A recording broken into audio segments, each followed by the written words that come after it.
I speak very blithely about clipping a reed. Scrape it until the crow drops, I say, and then just clip it up to a C. Thin the tip and clip, I say, over and over again. Get your long scrape done and then clip so you can get a plaque in right away. But it's not a perfectly intuitive process, right? And there are some pitfalls you can bump into. I'm Jennet Ingle, the 5-Minute Reedmaker, and here's my primer on clipping a reed.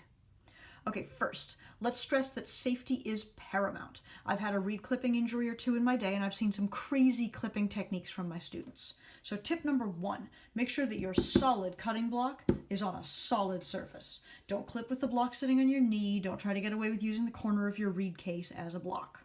Tip 2, once you get yourself in clipping position, make sure you're aware of your fingers and where they sit relative to the blade of your knife.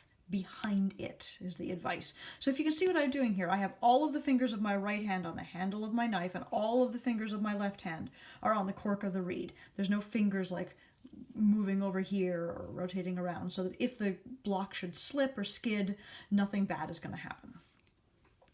Here's the technique I use to clip just straight across and to clip the minimum amount possible off from the reed.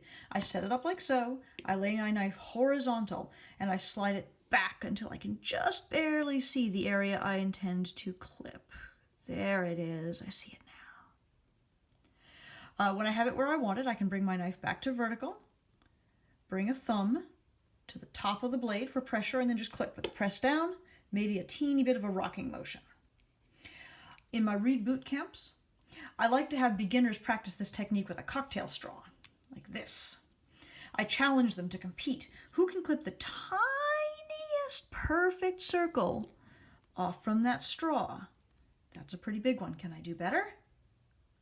Slide it back.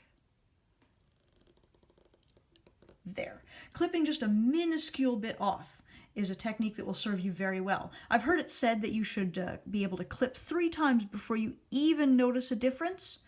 That for me is going a little bit too far. I have no patience for reed maneuvers that don't have immediate results. But the fact is that you can always clip more cane off, but you can't put it back on. It behooves you to be careful. Now, here's a more advanced technique. When I clip my reed to shorten or balance it, I always offset the clip so that the 2 blades are very slightly different in length. You probably can't see this in the video, but this one's just a little bit shorter than this one. I do this very intentionally because we don't play the oboe straight out away from our faces, but rather angled downward.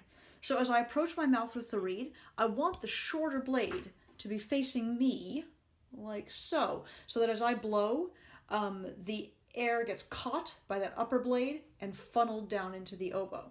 Whereas if I've got it this way with the longer blade facing toward me and I bring it to my mouth in playing position, you can imagine how this blade of the reed is almost resisting the air, and the air has to go up and around to get down into the reed, which is a lot less efficient.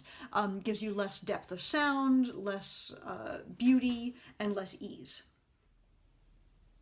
So to accomplish this, instead of laying the reed straight down on the cutting block to clip, I angle it up like so.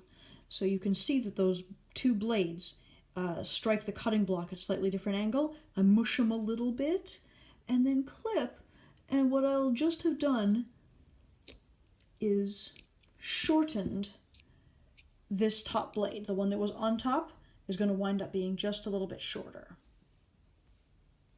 Occasionally, to make my articulation a little zingier on a given reed, I'll clip totally straight, laying my reed flat on the block, to try to minimize that difference between the blades, but I seldom find that result to be perfectly pleasant. It may solve my immediate articulation problem, but in my experience, this technique does sacrifice a little bit of depth and warmth in the tone. When you look at my close-up photo, you may think that there's a big, obvious difference between the blades, but honestly I have to hold them up really close and squint sometimes to figure out which blade is supposed to go on my lower lip. So my trick is that I always choose the side of the reed with the crossover in the thread, like you can see right here, to be my lower blade. I always clip with that on top. I always, that blade always ends up being shorter, so I've got a visual and a tactile clue to which way to play the reed. I can pop it into the oboe without looking and know that I'm doing it right, which, makes it look like I know what I'm doing, makes me appear unfussy. If this bit of the video sounded familiar to you, it may be that you read about it on my blog, Prone Oboe, way back in 2016. I'm always trying to help people, and I have that blog post linked to in the description below, and there's even a PDF attachment with that blog post that you can download from there.